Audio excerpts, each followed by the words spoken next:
Guys, here we have a 2017 6.4 stroke engine. It came from a 5500 truck. We removed the camshaft. We just removed it to inspect to see if it had any damage on the slopes, but everything seems okay.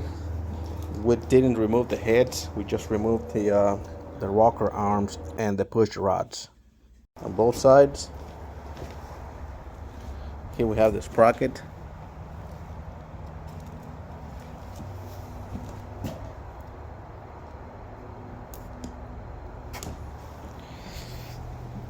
And let's take a look inside. The inside looks fine.